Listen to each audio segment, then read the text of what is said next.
seorang anak yang meninggal mati oleh ibunya secara tiba-tiba, lalu dia yakin bahwa ibunya akan bersedekah seandainya sempat, tapi karena mati mendadak maka tidak sempat bersedekah. Lalu si anak bertanya kepada Nabi, bolehkah aku bersedekah untuk ibuku? Dijawab oleh Nabi, iya. Ini sudah kita bahas. Kemudian tentang 3 amalan yang tidak akan putus walaupun pelakunya sudah meninggal, yaitu sedekah jariyah, kemudian ilmu yang bermanfaat, kemudian anak saleh. Ini pun sudah kita bahas. Kita lanjutkan bab 163. Babu thana'in nasi 'alal mayyit. Bab tentang pujian manusia terhadap mayat. Apakah pujian ini bermanfaat atau tidak bagi mayat? Kita lihat di hadis pertama dari bab ini, atau hadis nomor 950. Saya bacakan. An Anas radhiyallahu anhu qala, dari Anas bin Malik radhiyallahu anhu, dia berkata, marru bi janazati. Mereka, para sahabat, melewati jenazah, menyaksikan jenazah.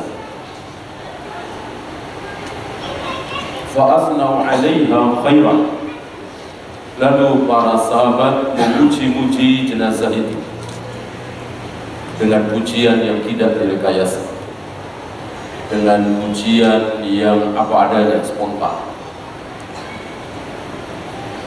Dulu saya pernah melihat dia banyak menolong fakir miskin misalnya.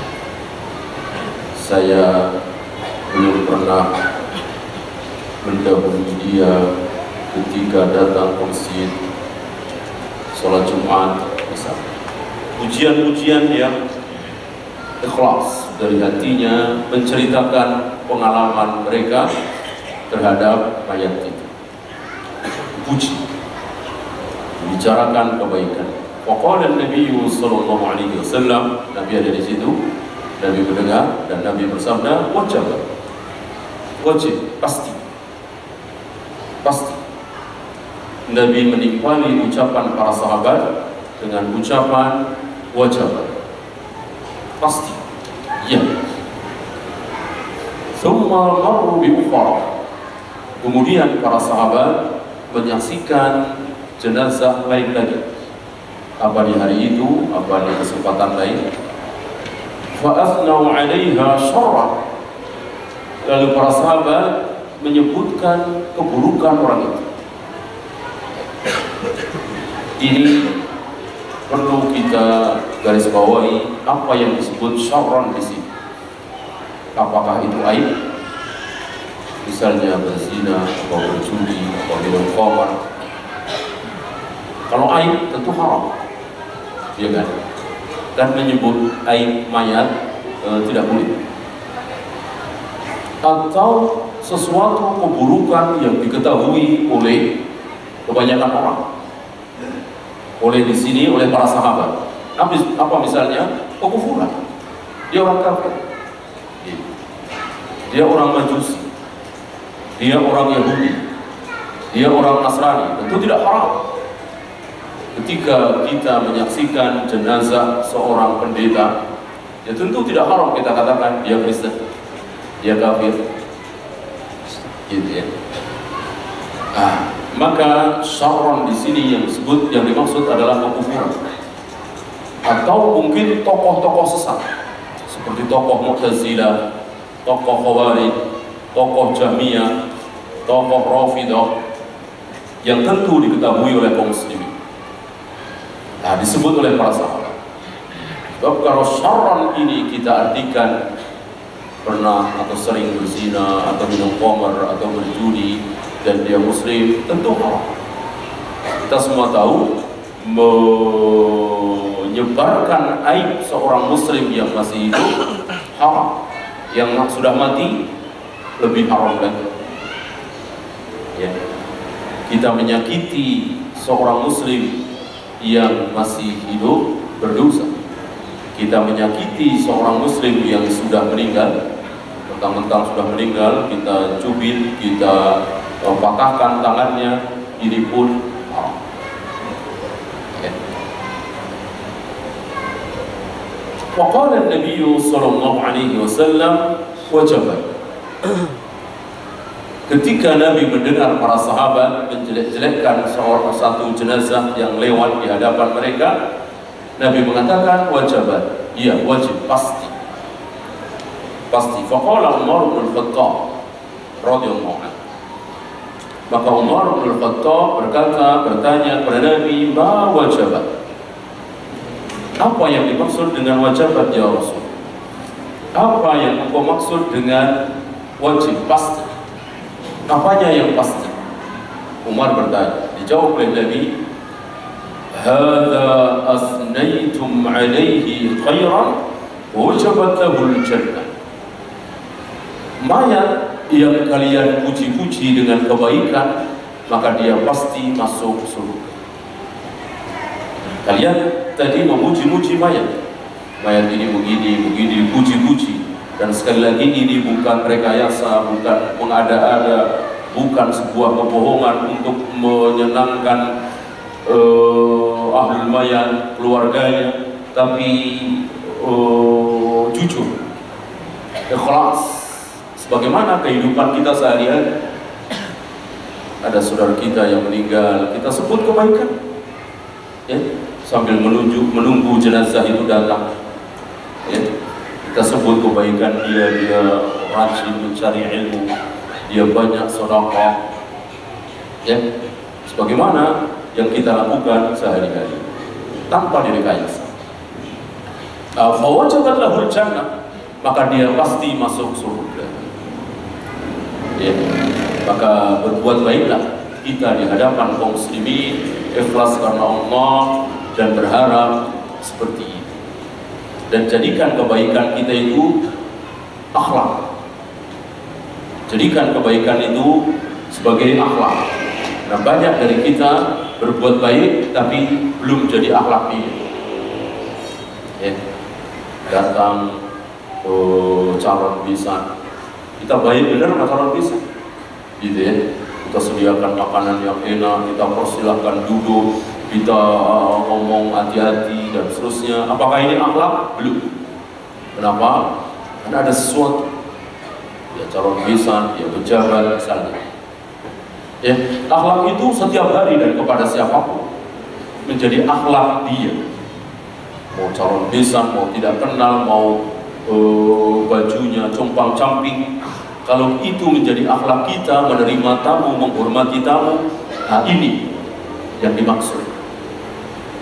Ya, jadi kita dikenal sebagai orang yang baik, menghormati tamu, dermawan dan seterusnya, menjadi akhlak kita setiap hari, menjadi sifat kita, bukan di saat-saat tertentu, tidak. Ya.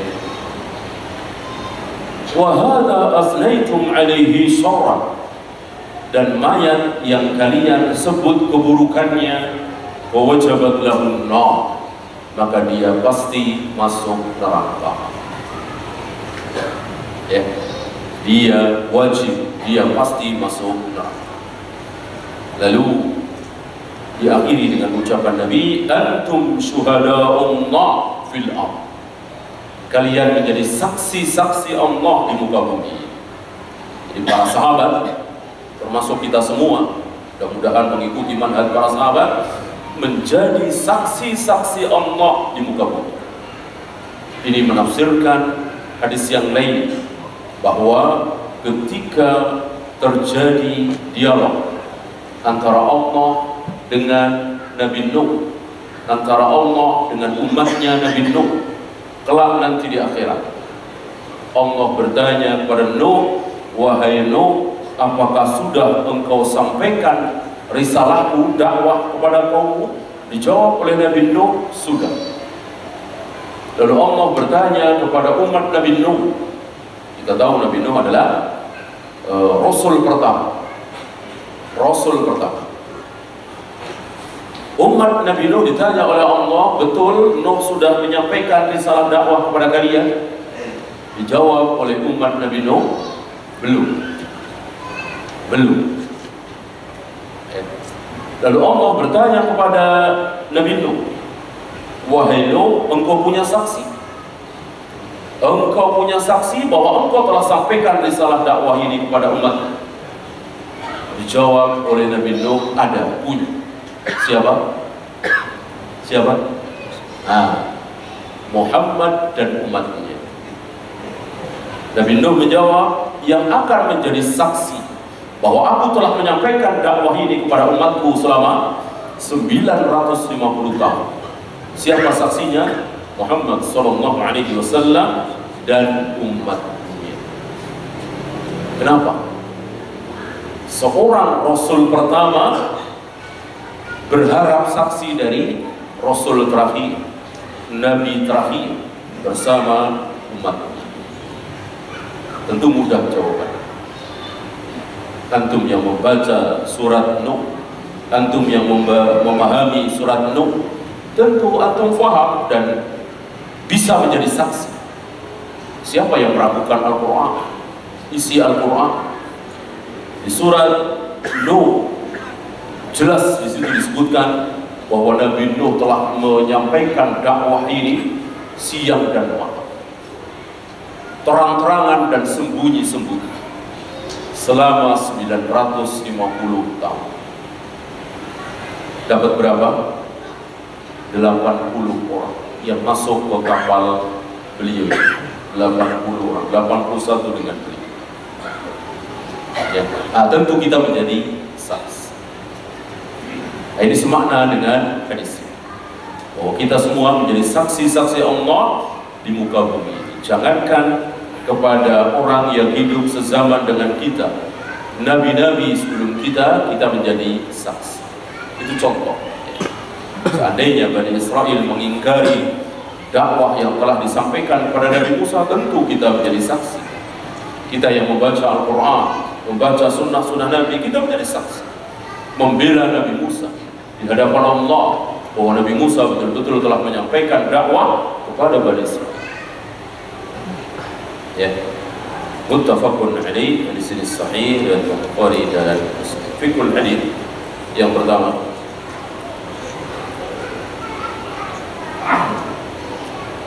jawaz tsana'i 'ala al-mayyit bi khilaf al-hayy. Bolehnya memuji-muji mayat. Adapun memuji-muji orang yang masih hidup tidak boleh. Memuji-muji orang yang masih hidup di hadapan yang bersangkutan tidak boleh. Karena orang yang dipuji-puji, orang yang memuji-muji orang lain, Nabi katakan seolah dia sedang mematah-matahkan punggungnya. Memuji berarti melemah. Maka memuji-muji seseorang di hadapan dia, bapak dermawan, bapak rajin ibadah, bapak kada, ini hal. Kalau mau memuji, maka di belakang, jangan di depan. Sebaliknya, boleh di depan kalau mengkritik, menasihati amar ma'ruf nahi munkar, tentu tentang keburukan. Tidak mungkin kita beramar ma'ruf nahi munkar terhadap orang yang tidak sedang berbuat kemungkaran, ya kan? Ini di depan. Adapun memuji-muji di belakang. Nah, banyak dari kita terbalik. Ketika memuji-muji justru di depan orang, ketika mengkritik justru di belakang, menggunjing, kan? Ini terbalik. Dan pujian kepada mayat bermanfaat. Di awal tadi kita bahas, adakah manfaat pujian manusia terhadap mayat? Manfaat. Oleh karena itu, jika antum tahu si mayat fulan mempunyai kebaikan, ucapkan. Ini bisa menolong dia. Ya, jangan diam, ucapkan. Mungkin yang lain tidak tahu, antum yang tahu, ucapkan. Bermanfaat. Antum nggak tahu, saya tahu, saya sampaikan kepada antum. Ya.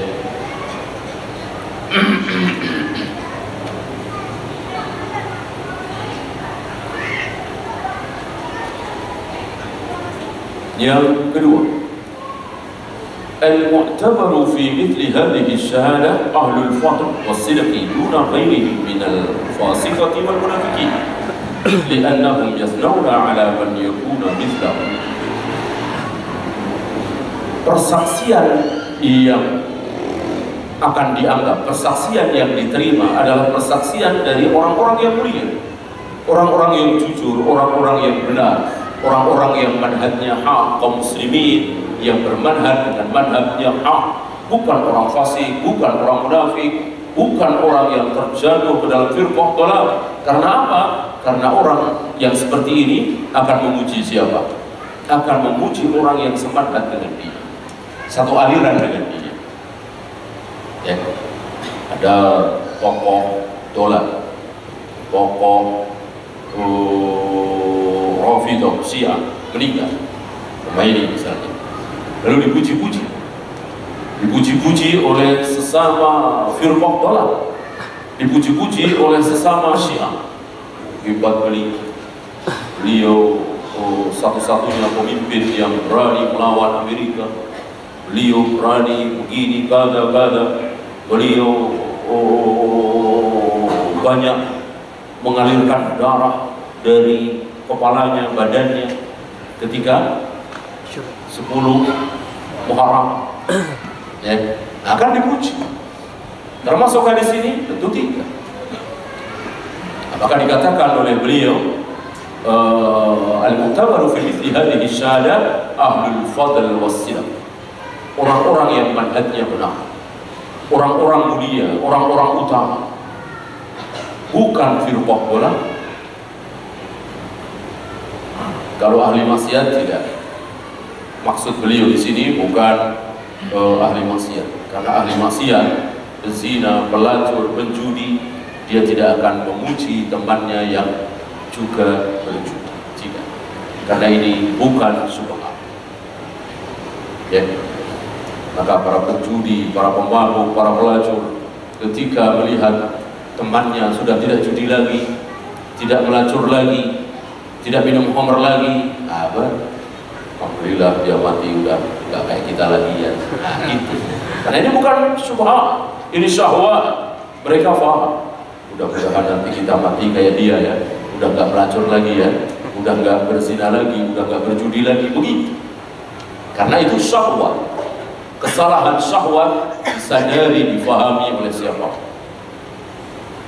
Nah, maksud di sini kesalahan syubhat. Nah, maka ini memperkuat pembahasan di awal tadi, bahwa ini bukan masalah ain, tapi masalah manhaj, masalah keimanan, masalah syubhat, bukan syahwat.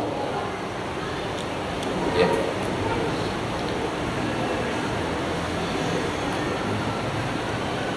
Syahadatu man bainahu wa bainal mayyit adawatun la takunu dakhilatan fil qabul lianna syahadatal aduwi la tuqbal. Ditambahan dari beliau, persaksian yang diterima adalah persaksian yang bukan dari musuh.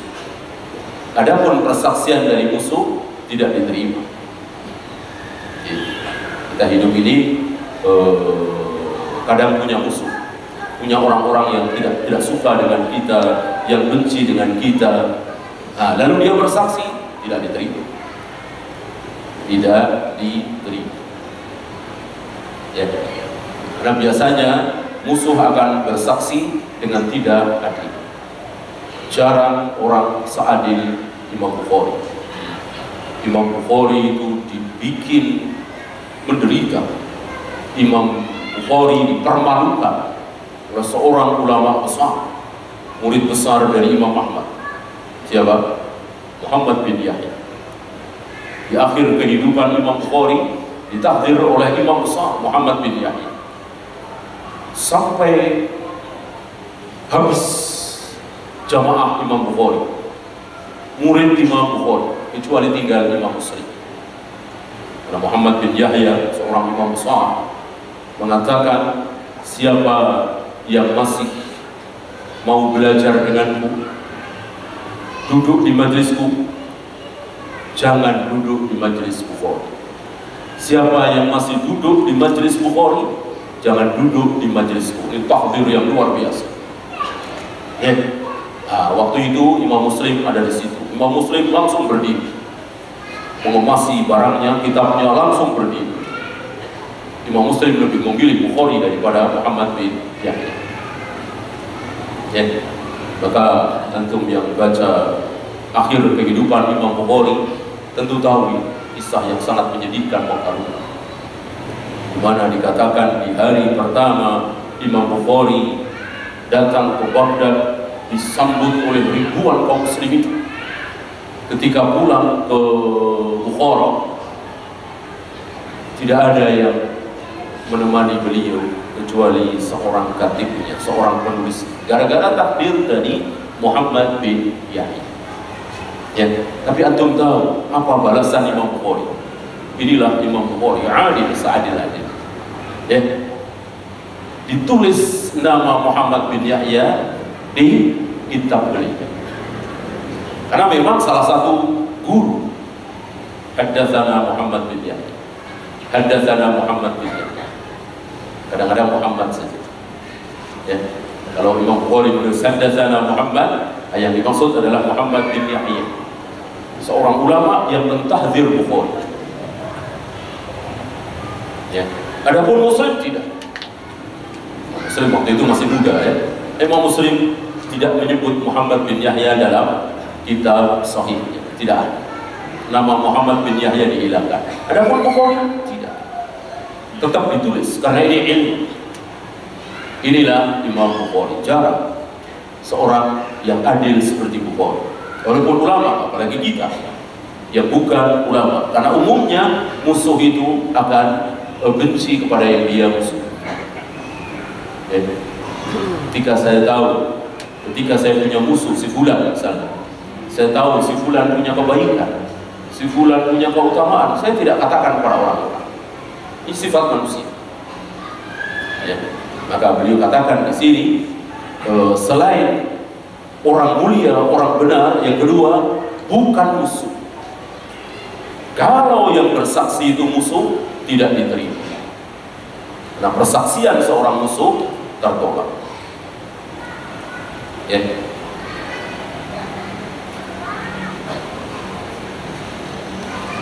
ketiga, yang keempat,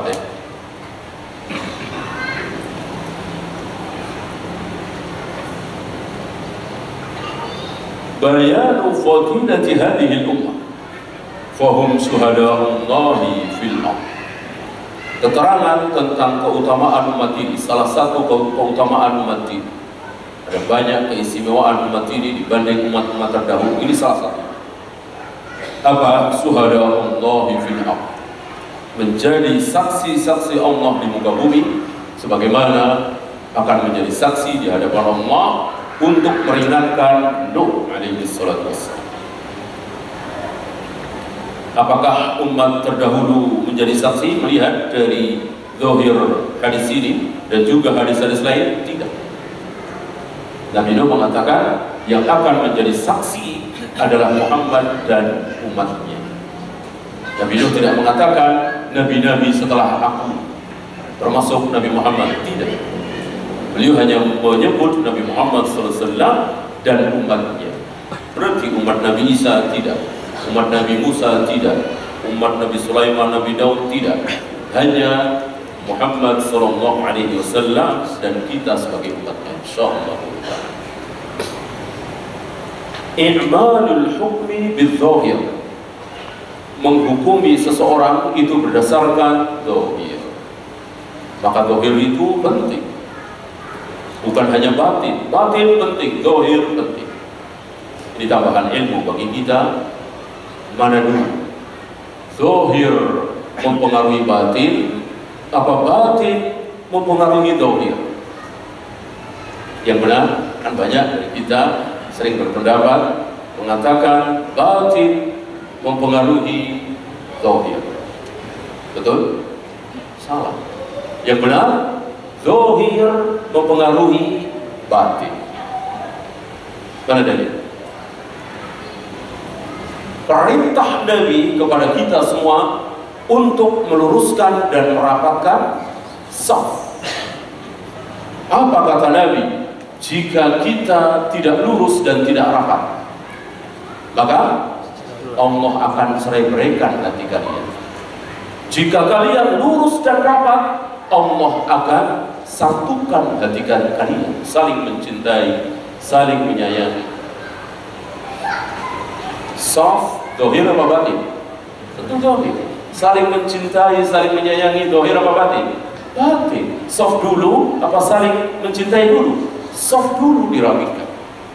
Nabi tidak mengatakan hendaklah kalian saling mencintai, hendaklah kalian saling menyayangi, niscaya nanti saf kalian akan rapat dengan sendirinya. Apa begitu? Tidak.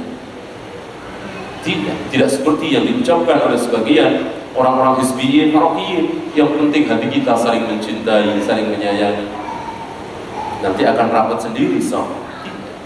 Zahir dulu kita perbaiki. Ketika kita lurus dan rapat dalam saf, bahu ketemu bahu sebelah, mata kaki ketemu mata kaki sebelah, maka hati kita akan saling mencintai. Ya. Contoh lain, saling mencintai dulu apa saling memberikan hadiah dulu? Nah, saling memberikan hadiah dulu apa? Zahir. Niscaya kalian akan saling mencintai. Maukah aku tunjukkan kepada kalian satu amalan yang apabila kalian lakukan, kalian saling mencintai? Apa? Saling memberikan hadiah, termasuk menebarkan salam. Nanti akan saling mencintai. Zahir dulu, kemudian batin. Ini membantah ucapan orang-orang batiniyah yang mengatakan bahwa yang penting batin itu, yang penting hati. Tidak. Ya, zahir. Karena batin kita kalian, hati masing-masing kita nggak tahu. Kalau salaman atau tidak, memberikan salam atau tidak, saling menghadiahi atau tidak, lurus apa tidak safnya, kan ketahuan dan bisa diusahakan. Ya. Jawazu dzikril mar'i bima fihi min khairin aw syarrin lil hajah wa la yakunu dzalika minal ghibah. Bolehnya menyebut kebaikan atau keburukan seseorang ketika ada hajat. Ya, lebih khusus sekali lagi tadi masalah syubhat. Wala yakunu dzalika minal ghibah. Ini tidak termasuk ghibah. Oke. Ada ghibah yang diperbolehkan. Ada ghibah yang diperbolehkan. Ghibah, kita menghibah seseorang di hadapan hakim. Pak Hakim, saya menyaksikan dia betul-betul yang membunuh. Nanti ghibah kan? Ini boleh di hadapan hakim. Kemudian ghibahnya para ulama untuk memisahkan hadis-hadis Nabi, mana yang sahih, mana yang dhaif, mana yang maudhu, tanpa ghibah tidak bisa. Maka para ulama dalam majlisnya sering mengatakan nagib fillahi sa'at. Mari kita ghibah sesaat karena Allah. Ghibah tapi karena Allah. Si fulan sesat, si fulan tidak kuat hafalannya, si fulan buruk, si fulan laisa bisyai', enggak ada apa-apanya. Ya, ini diucapkan oleh Bang Khori, Bang Muslim, Yahya bin Ma'in, Ali bin Madini dan seterusnya para ulama. Demi apa? Demi menjaga hadis-hadis Nabi. Jangan sampai yang bukan sabda Nabi dianggap sabda Nabi. Ini pun kemudian tahlil. Tahlil otomatis menggibah. Tanpa gibah tidak bermanfaat tahlil. Nabi menjelek-jelekkan Muawiyah di hadapan seorang wanita yang dilamar oleh Muawiyah. Termasuk Nabi menjelek-jelekkan Abu Jahal ketika Abu Jahal melamar wanita itu. Dijelekkan, dia kejam, pecutnya tidak pernah lepas dari punggungnya. Adapun Muawiyah miskin. Nah, dua-duanya dijelek-jelekkan oleh Nabi, digibah. Dalam rangka apa? Mentahzi, agar wanita ini tidak menerima lamaran dua orang. Dan Nabi menyarankan wanita ini untuk nikah dengan Usamah bin Zaid. Ini kaidah tahdi. Dan takdir tidak boleh menyebut kebaikan. Ada syubhat, mereka mengatakan kita jelek-jelekkan Rafidhah, kita jelek-jelekkan Mu'tazilah, kita jelek-jelekkan Asy'ariyah. Bukankah mereka punya kebaikan juga? Kenapa tidak disebut kebaikannya? Lihat Nabi. Nabi tidak menyebut-nyebut kebaikan Muawiyah. Nabi tidak menyebut-nyebut kebaikan Abu Jahal. Padahal banyak sekali kebaikan Muawiyah, penulis wahyu, ya kan, ipar Nabi, didoakan oleh Nabi, raja pertama teradil di muka bumi. Tidak disebut oleh Nabi. Ya. Karena sedang mentahdir.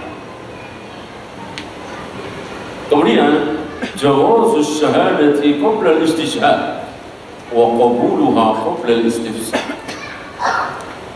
Bolehnya bersaksi sebelum diminta. Ada syubhat mengatakan kalau tidak diminta jadi saksi jangan bersaksi, keliru. Saya tahu yang membunuh adalah si fulan. Hakim tidak mempersilahkan saya untuk jadi saksi. Ya, saya menuju, Pak Hakim, bolehkah saya jadi saksi? Boleh. Walaupun saya tidak diminta dan saya melihat si fulan itu betul-betul pembunuh. Ini boleh. Terakhir, isti'malu tsana'i fi syar' lil mu'aqah wal musyakilah wa haqiqatuhu innama hiya fil qaid. Sana, as-sana, hukum asal secara kaidah bahasa itu kebaikan. Berarti kalau as-sana itu memuji, tidak mencela. Tetapi di hadis di atas dua-duanya menggunakan as-sana. As-sana 'ala al-khair, as-sana 'ala asy-syarr. Ya. Padahal hukum asal as-sana secara lugah itu memuji. Tapi hadis tadi menunjukkan bahwa satunya dipuji, mayat satunya lagi dicela. Tapi kalimatnya sama-sama menggunakan as-sana. Dari sini keluar hukum bahwa sebagaimana yang sering kita bahas, apabila bertentangan lugah dengan maksud, maka yang dipegang adalah maksud.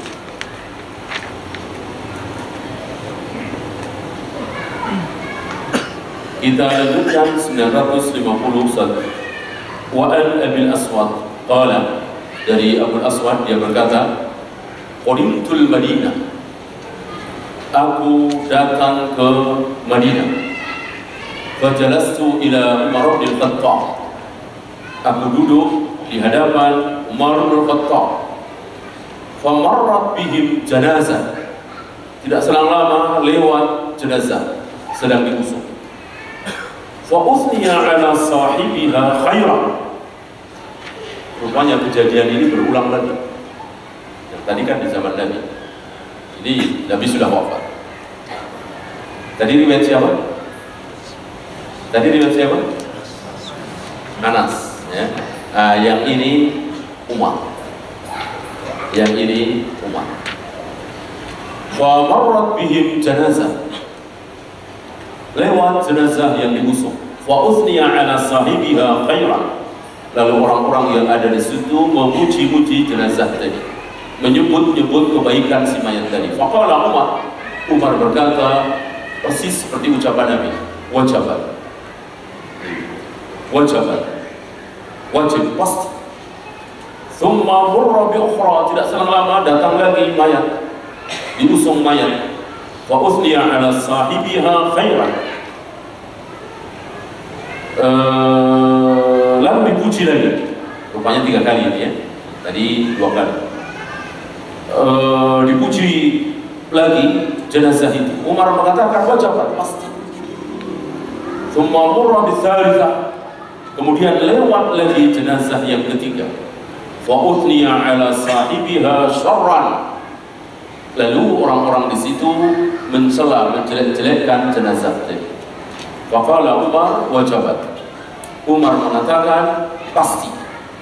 Qala Abul Aswad bertanya kepada Umar, wa ma wajabat ya Amirul Mukminin. Nah, berarti Nabi sudah wafat, Abu Bakar juga sudah wafat. Tahu dari mana? Ya Amirul Mukminin, ucapan ya Amirul Mukminin menunjukkan bahwa Rasul sudah wafat, Abu Bakar sudah wafat. Ketika Rasul masih hidup, Abu Bakar masih hidup, tidak ada yang memanggil Umar dengan Amirul Mukminin, karena memang beliau belum menjadi Amirul Mukminin. Ya. Dan ini lebih masyhur pada diri Umar, bukan Abu Bakar. Abu Bakar tidak masyhur dengan Amirul Mukminin, tapi Khalifatul Rasul, bukan Khalifatullah. Salah, istilah Khalifatullah keliru. Manusia bukan Khalifah Allah, bukan, ini istilah yang keliru. Manusia itu khalifah, betul. Inni ja'ilun fil ardi khalifah, jelas ucapan Allah. Akan aku jadikan khalifah di muka bumi. Tapi bukan khalifahku, khalifah Allah, bukan istilah khalifah Allah. Maka ketika Abu Bakar, ada orang yang berkata kepada Abu Bakar, anta khalifatullah, engkau adalah khalifah Allah. Abu Bakar menolak, tidak, aku bukan khalifah Allah, walakinni khalifatu Rasulillah. Aku khalifah Rasulullah, bukan khalifah Allah. Muskil kalau manusia jadi khalifah Allah, muskil. Ada kemuskilan. Qultu kama qala Nabi sallallahu alaihi wasallam. Abul Aswad bertanya kepada Umar, ya Amirul Mukminin, apa yang dimaksud dengan pasti wajabat? Apa maksudnya? Umar menjawab, qultu kama qala Nabi sallallahu alaihi wasallam. Aku berkata sebagaimana perkataan Nabi, aku mengucapkan ucapan Nabi. Ayyuma muslimin, siapapun seorang muslim, syahida lahu arba'atun bi khairin, yang disaksikan dengan kebaikan oleh 4 orang. Nah, berarti ada tambahan dari Anas, ya. Anas bin Malik tidak membawakan ucapan ini. Apakah kita mau katakan Umar menambah-nambah? Tentu tidak. Atau kita katakan Anas bin Malik mengurangi? Tentu tidak. Ya, ini muncul kaidah bahwa ziyadatus siqah maqbulah. Tambahan dari perawi yang siqah itu harus diterima, wajib diterima. Ini tambahan. Anas bin Malik tidak membawakan ayyuma muslimin syahida lahu arba'atun bi khairin. Tidak. Nah, Umar yang membawakan. Apakah ini bertentangan? Tentu tidak. Ini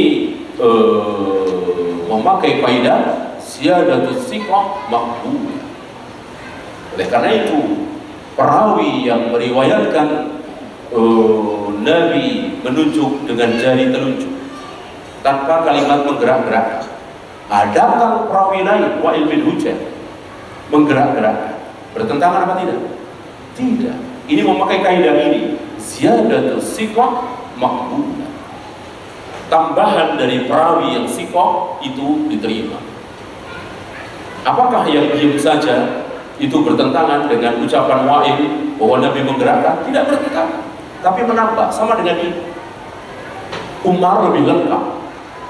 Nah, lebih lengkapnya itu diterima, bukan bertentangan. Ya. Kecuali yang jelas-jelas bertentangan.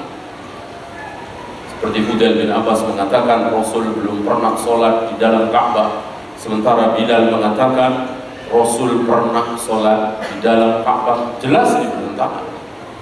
Maka harus diambil salah satu, nggak mungkin dua-duanya benar, ya kan? Nah, adapun dalam hal ini tidak bertentangan. Seorang Muslim yang disaksikan dengan kebaikan oleh 4 orang, itu 4 orang Muslim, adkhalahumul jannah, maka pasti Allah akan masukkan dia ke dalam surga. 4 orang. Ya.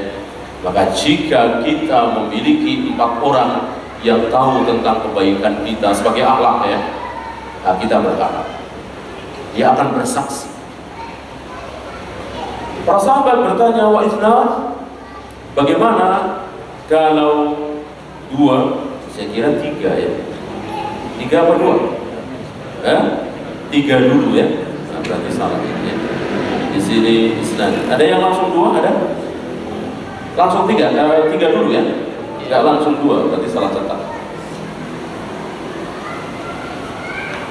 Bagaimana kalau 3? Nabi menjawab, ya 3. Wa isnad, bagaimana kalau 2? Nabi menjawab, ya 2. Thumma lam nas'alhu 'anil wahid. Hanya kami tidak bertanya kepada beliau bagaimana kalau 1. Ya. Jadi yang keluar dari lisan Nabi 2. Ya. 2. Bagaimana kalau 1? Mungkin berharap, ya. Berharap. Hadis ini sahih riwayat Imam Bukhari. Fikul hadis ta'assis sahabati radhiyallahu anhum bi sunnati Rasulillah sallallahu alaihi wasallam. Fa inna ma qala Umar wajabat ta'assiyan bi qawli Rasulillah sallallahu alaihi wasallam alladhi sabaq. Para sahabat begitu semangat untuk meniru mencontoh Rasulullah SAW sampai masalah pemilihan lafaz. Gitu. Kenapa Umar mengucapkan wajabat? Kenapa? Mengikuti Nabi SAW. Padahal ada bahasa lain yang mudah dimengerti. Tidak. Karena Nabi mengucapkan wajabat, Umar juga mengatakan wajabat. Inilah para sahabat. Sangat-sangat memperhatikan bagaimana sunnah Nabi, pemilihan kata-kata oleh Nabi, apalagi perbuatan, kata-kata saja ditiru. Ya. Bahkan antum tahu Ibnu Mas'ud ketika meriwayatkan manusia terakhir yang diangkat dari neraka, kan kisahnya agak lucu, ya kan? Nah, Ibnu Mas'ud tertawa ketika membawakan hadis ini. Karena apa? Ya, bahkan Ibnu Mas'ud ketika tertawa, Ibnu Mas'ud sudah tahu dari bertahun-tahun, ya. Sudah tahu lama kan, nggak lucu lagi, ya kan? Tapi Ibnu Mas'ud berusaha tertawa. Para tabi'in yang mendengarkan hadis ini diam saja. Ibnu Mas'ud berharap ditanya kenapa tertawa, ya. Maka Ibnu Mas'ud bertanya, kenapa kalian tidak bertanya kenapa aku tertawa? Nah, lalu ditanya, kenapa aku tertawa? Dijawab, karena Nabi ketika menyampaikan hadis ini sambil tertawa. Ya, karena akhir dari hadis itu Allah tertawa. Ketika akhirnya orang ini minta masuk surga, Allah tertawa. Kan awalnya orang ini nggak minta masuk surga, padahal ditawari oleh Allah, minta apapun akan aku kasih. Orang ini karena merasa saking hinanya, aku tidak minta apapun ya Allah, yang penting aku selamat dari neraka. Nggak minta apa, ya. Terus bertahun-tahun akhirnya minta masuk surga. Ya, nah, Allah tertawa. Nah, Rasulullah ketika menyampaikan hadis itu sambil tertawa. Ibnu Mas'ud ketika menyampaikan hadis itu kepada murid-muridnya para tabi'in juga sambil tertawa. Dan begitu seterusnya. Ini yang dikenal dengan hadis musalsal. Ya. Jadi para perawi itu mengikuti perawi sebelumnya, yang ujungnya adalah Nabi SAW. Al-mu'minuna syuhada'ullahi fil ardh. Orang-orang mukmin itu syuhada, saksi-saksi Allah di muka bumi. Wa hadhihi syahada la takhtassu bis sahabah. Dan persaksian ini bukan khusus para sahabat. Berarti saya saling memahami ini termasuk kita semua umat Muhammad sallallahu alaihi wasallam. Bukan hanya para sahabat. Mana dalil penguatnya? Ucapan Nabi Nuh tadi. Nabi Nuh mengatakan yang akan menjadi saksi adalah Muhammad dan umatnya. Tidak mengatakan Muhammad dan sahabat-sahabat, tapi Muhammad dan umatnya. Ya. Yang terakhir, al-mu'minuna la yahtalifuna fi takhimir rijal li'annahum yantaliquna min aslin sabitin wa huwa ittibaru a'malir rijal bil kitabi was sunnati lal aqs. Orang-orang mukmin tidak akan berselisih ketika menilai seseorang. Lihat, berarti apa? Sepakat, satu akidah, satu tauhid. Gitu ya. Ya, kita serahkan dulu. Sallallahu alaihi wasallam wa alhamdulillah.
Tergantung bid'ahnya seperti apa. Sekedar bid'ah sholli, tahlilan, wududan, maka masih. Adapun bid'ahnya orang Syafi'iyah yang mengatakan bahwa Allah tidak memiliki sifat, Allah tidak di atas, tidak di bawah, tidak di kiri, tidak di kanan, Allah tidak di dalam alam, tidak di luar alam, Allah tidak menjadikan Ibrahim sebagai khalil, Allah tidak mencintai siapapun, Allah tidak membenci siapapun. Ini ucapan orang-orang Syafi'iyah dan mereka dikafirkan oleh para ulama. Jadi bid'ah itu ada mukafirah, ada mufassirah. Ada yang bisa membuat pelakunya kafir, ada yang bisa bikin pelakunya fasik saja.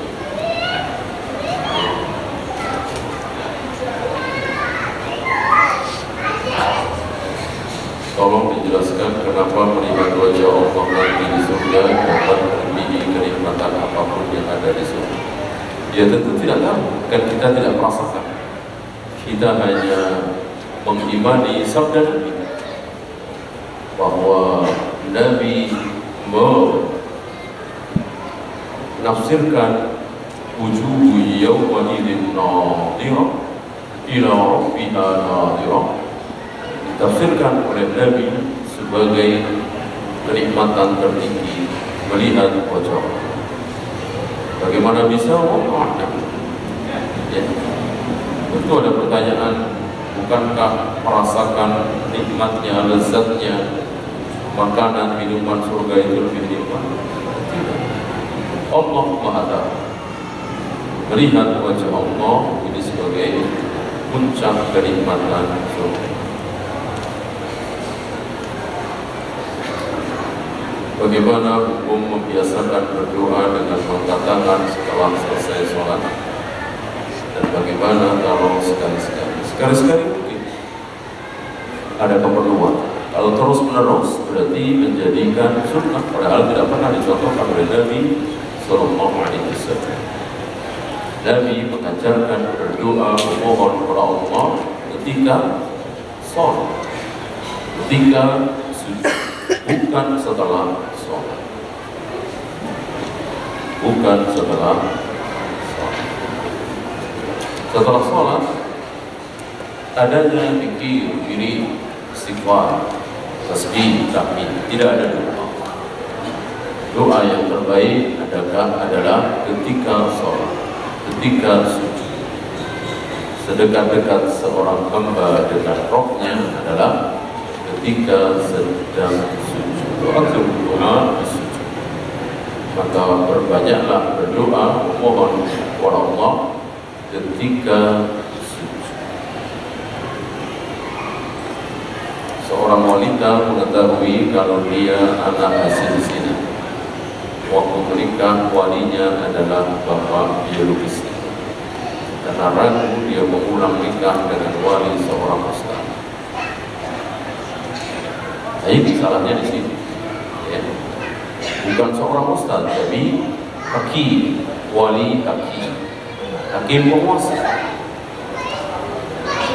Ya, penguasa di negeri kita ini telah menunjuk satu badan, yaitu bapak atau penghulu. Maka satu-satunya yang sah menikahkan dia dengan laki-laki pilihannya adalah penghulu, hakim yang sah dari KPK atau siapapun yang ditunjuk oleh penghulu. Dan penghulu berhak menunjuk wakil. Kalau si ustadz ini ditunjuk oleh penghulu, sah insyaallah. Ya. Haruskah mengulang? Iya, sesuatu yang tidak sah tentu harus diulang. Sholat kita tidak sah karena kita belum mandi junub seperti Umar, diulang oleh Umar.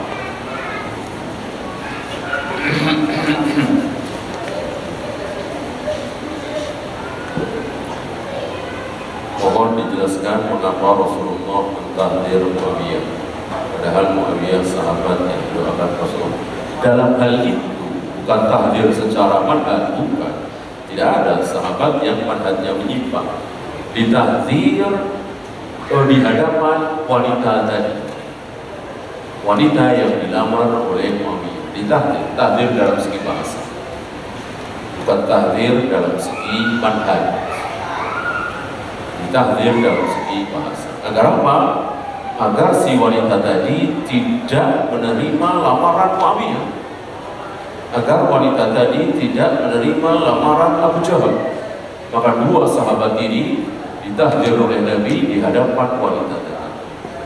Karena Nabi ingin wanita ini nikah dengan siapa tadi? Usamah bin Zaid. Akhirnya nikah dengan Usamah bin Zaid dan mempunyai anak yang banyak sekali. Bahagia dalam rumah tangganya. Ya, tahdir secara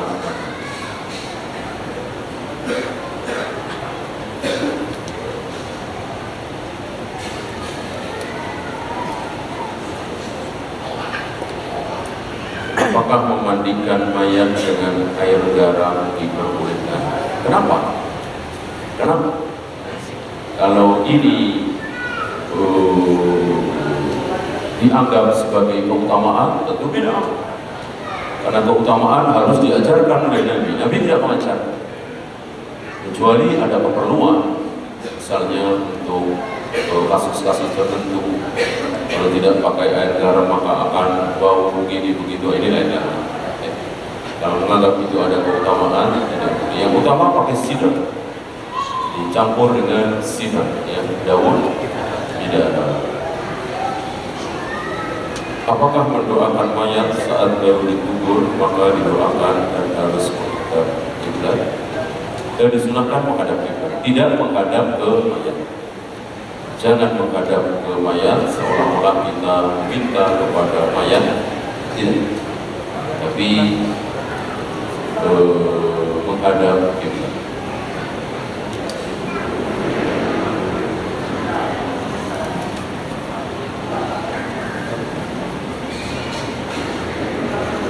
Apakah sholat gaib di kuburan seperti yang dilakukan oleh Rasulullah SAW diikuti oleh para sahabat? Sunahkah hal tersebut? Iya, ada riwayat, ada atas beberapa sahabat melakukan. Berarti ini bukan kekhususan Nabi, bukan keistimewaan Nabi. Maka jika kita tidak sempat menyolati mayat seorang muslim sudah dikubur sehari atau 2 hari setelahnya, maka kita boleh menyolati di atas, bukan sholat gaib, bukan sholat gaib, karena memang di depan. Kalau sholat gaib kan tidak ada. Justru kalau sholat gaib itu ada sunnahnya, ngapain kita berkuburan? Seandainya sholat gaib itu memang ada, disunahkan oleh Nabi, kenapa Nabi mesti mendatangi kuburan wanita itu yang belum lama hadisnya kita baca? Ini menunjukkan bahwa sholat gaib itu tidak ada, kecuali bagi mayat yang belum disolati, sebagaimana yang dilakukan oleh Nabi terhadap Raja Najasyi. Ya, karena Raja Najasyi meninggal tidak disolati karena beliau menyembunyikan keislaman, masuk Islam seorang diri di tengah-tengah kaum Nasara. Ya. Allah tentang fadilahnya. Kalau sunnahnya ya, insya Allah. Bagaimana jika kita sedang ngobrol dengan teman kita, kemudian teman kita menghibah orang lain, maka saya hanya mengingkari dalam hati saja, apakah saya ikut terkena dosa ghibah? Sedang saya sudah mengingkari dalam hati dan tidak ikut bicara. Bukan yang terbaik ya. Ada yang lebih baik dari ini, meninggalkan. Ada yang lebih baik dari meninggalkannya, yaitu menasihati. Ya, atau sudah menghibah si fulan, ya, walaupun si fulan mungkin seperti yang antum katakan, tapi kan itu ghibah. Ini aib dia, tidak boleh antum sekarang. Ya. Kecuali yang diperkecualikan dari ya, nasihat di hadapan hati.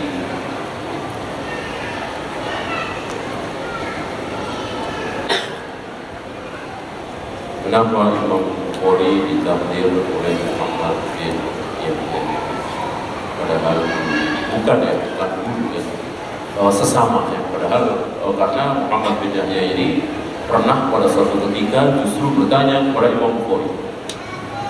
Muhammad bin Yahya pernah bertanya kepada Imam Bukhari sebelum terjadi peristiwa takdir tentang ruwatul hadits, tentang perawi-perawi hadits. Dijawab oleh Bukhari.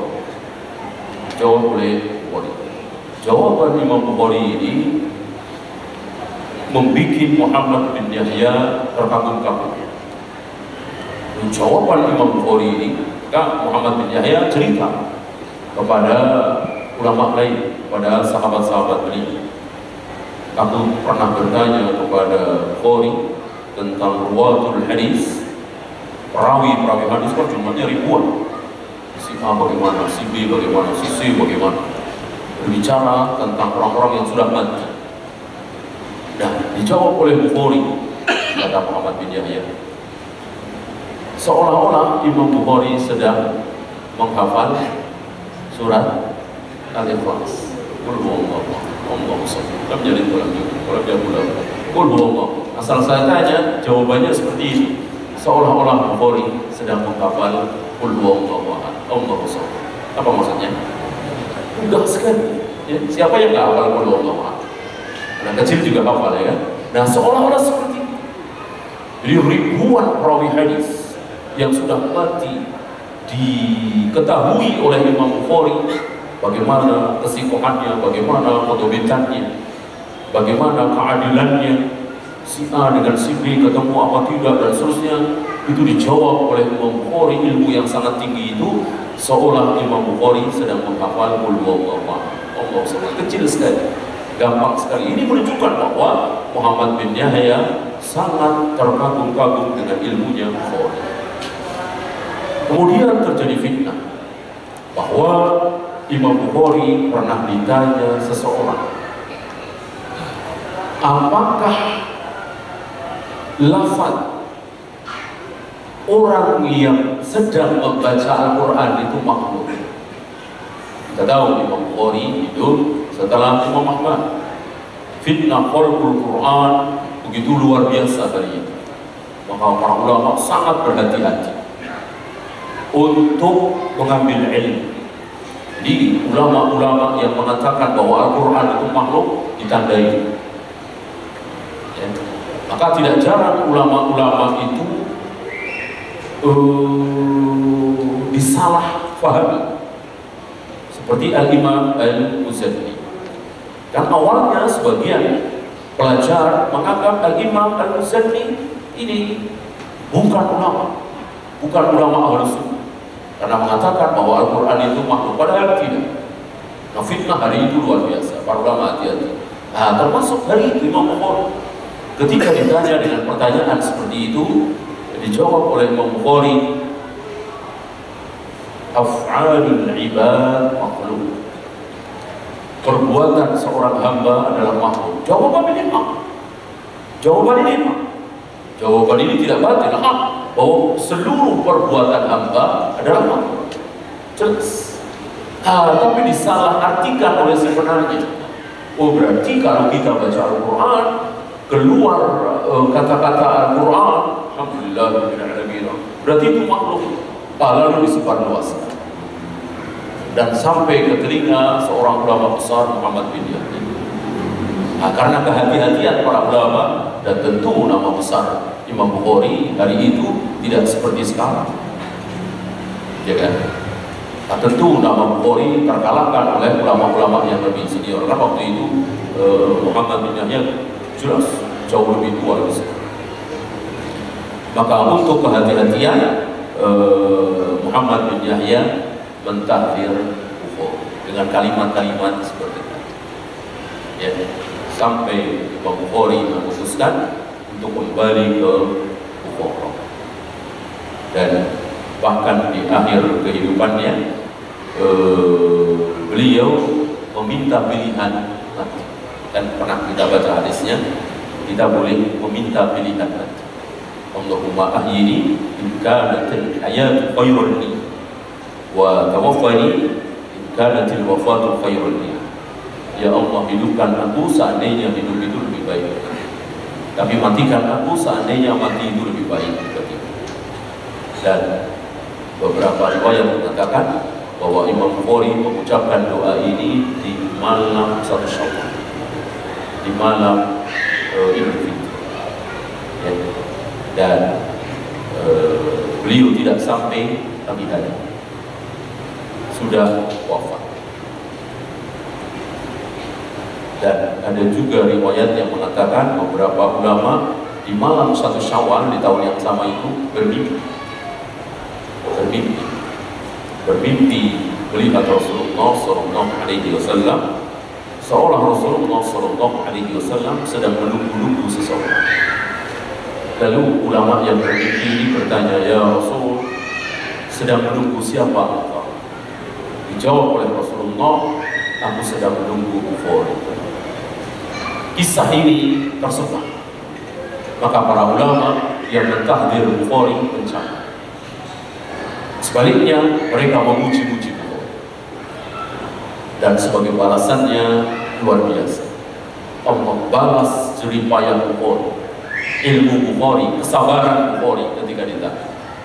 Sekarang antum lihat dari siapa yang lebih terkenal, Muhammad bin Yahya apa Bukhari? Jauh, ya. Kali di antara antum ada yang baru dengar Muhammad bin Yahya, siapa itu? Ya, hari itu luar biasa Muhammad bin Yahya bicara sekali tentang Bukhari, luar biasa. Para jamaah, para tullah begitu sikoh dengan Muhammad bin Yahya. Imam Ahmad ketika didatangi oleh Daud Al-Tawiri dari Damaskus, dari Andalus, yang mengatakan, aku belum pernah mengatakan bahwa Al-Quran itu makhluk. Imam Ahmad mengatakan, Muhammad bin Yahya bilang kepadaku bahwa engkau mengatakan Al-Quran makhluk. Jadi Muhammad bin Yahya betul-betul disikoi oleh Imam Ahmad. Imam Ahmad orang yang sangat tua hari ini, dituakan, baik secara umur ataupun ilmu. Ya, kita tahu siapa. Ya. Tapi hari ini kita saksikan Imam Bukhari jauh lebih masyhur daripada Ahmad bin Yahya. Inilah pelajaran bagi kita untuk tidak menyebarkan fitnah. Tadi kan fitnah, gara-gara fitnah, ya kan? Hancur nama seorang imam besar, Imam Bukhari, gara-gara fitnah tadi, salah mengucap. Maka jika ada fitnah, tutup oleh kita, jangan disebarkan. Ya. Dan pelajaran pula bahwa para ulama itu akan menjadi masyhur, terutama setelah wafat. Dalam kehidupannya ditahlil segala macam, tapi ketika sudah wafat, justru dikibarkan namanya oleh Allah. Salah satunya adalah Imam Al-Bukhari. Ya, itu saja. Masih banyak pertanyaan untuk dijawab. Kita akhiri. Assalamualaikum warahmatullahi wabarakatuh.